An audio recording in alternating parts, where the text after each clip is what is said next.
উনি কোনো মেকানিক নন, উনি আমার হাজবেন্ড। আরে এই মেকানিক, তোর বউ দেখে আমাকে ভয় দেখাচ্ছে। আমার ক্ষমতার কাছে তোমার ক্ষমতা একদমই জিরো। এই মেকানিক, সামনে আমার গাড়িটা নষ্ট হয়ে গিয়েছে, ঠিক করে দিবি চল। যদি ঠিক করতে পারিস তাহলে তোকে এক্সট্রা কিছু টাকা দিব। এক্সকিউজ মি, উনি কোনো মেকানিক না। মেকানিক না? ও বুঝতে পেরেছি, আগে হয়তো মেকানিক ছিল, এখন কাজ ছেড়ে দিয়েছে। পোশাক দেখে তো মনে হচ্ছে মেকানিকই, তা না হলে চোখে মুখে কালি থাকবে কেন? আচ্ছা যাই হোক, তুই ম্যাডামের গাড়িটা ঠিক করে দিয়ে আমার গাড়িটা ঠিক করে দিস, না হলে আমি এখন মেকানিক কোথায় পাবো বল? আপনি কিন্তু ওনার সাথে বেয়াদবি করছেন। উমা, আজব ব্যাপার তো, আমি তো আপনার সাথে কোনো কথাই বলিনি, আমি কথা বলছি ওর সাথে। আর 2 পয়সার একটা মেকানিকের সাথে কিভাবে কথা বলতে হবে সেটা কি আমার আপনার কাছ থেকে শিখতে হবে? তাছাড়া আমি কথা বলছি 2 পয়সার মেকানিকের সাথে, আপনার গায়ে লাগলো কেন? কারণ উনি কোনো মেকানিক নন, উনি আমার হাজবেন্ড। কি? এই মেকানিক আপনার হাজবেন্ড?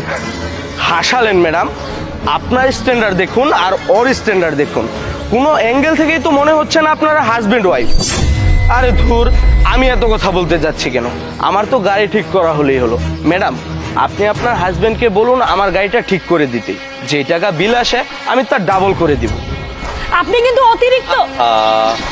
সব সময় উত্তেজিত হতে হয় না, আর তাছাড়া উনি বিপদগ্রস্ত আছে, এর জন্য হয়তো এভাবে ব্যবহার করছে। আর তুমি তো জানোই আমি গাড়ির কাজ জানি, তাহলে একটা কাজ করি, ওনার গাড়িটা ঠিক করে দেই। আরে উনি তোমার সাথে কত বাজে ব্যবহার করলো, তারপরে তুমি তার গাড়ি ঠিক করে দিবে? আচ্ছা শোনো, মানুষ বিপদে পড়লে তাকে বিপদ থেকে রক্ষা করা মানুষ হয়ে মানুষের কর্তব্য। আমি শুধু এই কর্তব্যটুকু পালন করি। আচ্ছা ভাই চলুন দেখি আপনার গাড়িতে কি হয়েছে। এই যেন আমার গাড়ির চাবি, ওই যে ওইখানে আমার গাড়িটা রাখা আছে, যাও ঠিক করে দিয়ে আসো। আচ্ছা ঠিক আছে ভাই, আমি আপনার গাড়ি ঠিকভাবে চেক করেছি, আপনার গাড়ির ইঞ্জিন অয়েল লিক করছে। আপনি একটা কাজ করুন, আপনি গাড়িটা ভালো কোনো মেকানিককে দেখে ঠিক করিয়ে নেবেন। আরে ভাই, তুই তো লোক সুবিধার না, তুই নিজেই একটা মেকানিক, তাহলে তুই কেন আমাকে অন্য একটা মেকানিকের কাছে পাঠাইতে চাইতাছস? দেখ, তোরে ভালোই ভালোই বলতাছি, আমার গাড়িটা সুন্দর করে ঠিক করে দিই, কেন আমাকে কষ্ট করে অন্য একটা মেকানিকের কাছে পাঠাবি? এক্সকিউজ মি, উনি না বলেছে উনি কোনো মেকানিক নন, তাহলে আপনি কেন ওনার সাথে বেয়াদবি করছেন? আর শুনুন, অ্যাটলিস্ট মানুষের সাথে ভালো ব্যবহার করুন আর মানুষকে সম্মান করুন। আরে কাকে কিভাবে সম্মান করতে হবে সেটা কি আমার তোমাদের কাছ থেকে শিখতে হবে? ও 2 টাকার একটা মেকানিক, ও আমার গাড়ি ঠিক করে দিবে, আমি ওকে টাকা দিব, ফ্রিতে তো আর কাজ করাবো না। আর 2 পয়সার একটা মেকানিককে আমার সম্মান দিতে হবে? আপনার এই খারাপ ব্যবহার আপনার জীবনের সমস্যা হয়ে দাঁড়াতে পারে। আরে এই মেকানিক, তোর বউ দেখে আমাকে ভয় দেখাচ্ছে। এই মেয়ে, তুই কি আমাকে চিনিস? আমি কে? আমি এই এরিয়ার সাবেক এমপির ছেলে মাহফুজ, আমার দাপটে এই এরিয়া কাঁপে, আর তুই আমাকে ভয় দেখাচ্ছিস, আমাকে হুমকি দিচ্ছিস? এত বড় সাহস তোর? আরে তুমি তো এতক্ষণ নিজেরটাই বলে গেলে, কিন্তু তুমি কি জানো উনি কে? আরে ও তো সাধারণ একটা মেকানিক, এছাড়া কি ওর অন্য কোনো পরিচয় আছে নাকি? নাকি অন্য কোনো দেশের প্রধানমন্ত্রী? দেখে তো মনে হচ্ছে দেশি মাল, তাহলে আর কি? আমার পরিচয়টা আমি নিজে মুখেই দিচ্ছি, I am police commissioner Saikat Ahmed. Sir, তার মানে কি আপনি আমাদের এই এরিয়ার পুলিশ কমিশনার? হ্যাঁ, আমি এই এরিয়ার নতুন পুলিশ কমিশনার। ম্যাম, অ্যাকচুয়ালি আমি আপনাদেরকে চিনতে পারিনি, আমাকে ক্ষমা করে দিন।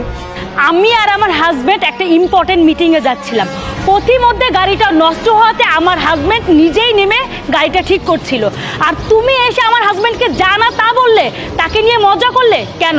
সে নর্মাল পোশাক পরে আছে বলে? শোনো, সে নর্মাল পোশাক পরতেই পছন্দ করে। আসলে তোমাদের মধ্যে কিছু সংখ্যক লোক আছে যারা মানুষের পোশাক দেখে তাদেরকে বিচার করে। আর হ্যাঁ, আমি তোমাকে বলেছিলাম না তোমার এই বেয়াদবির জন্য তোমার জীবনে একটা সমস্যা বয়ে আনতে পারে? সাবেক এমপির ছেলে হয়ে আপনি যে ক্ষমতার বড়াই দেখালেন, এর জন্য তো আপনাকে শাস্তি পেতেই হবে। স্যার আপনি আমাকে ক্ষমা করে দিন, আমি আপনাকে চিনতে পারিনি, যদি আমি আপনাকে চিনতে পারতাম তাহলে কখনোই আমি আপনার সাথে খারাপ ব্যবহারটা করতাম না। ওঠো, তুমি সেই প্রথম থেকেই আমার সাথে খারাপ ব্যবহার করে গেছো, আর আমি তোমার সাথে ভালো ব্যবহার করে গেছি। মানুষের সাথে ভালো ব্যবহার করতে শেখো, মানুষকে সম্মান করতে শেখো।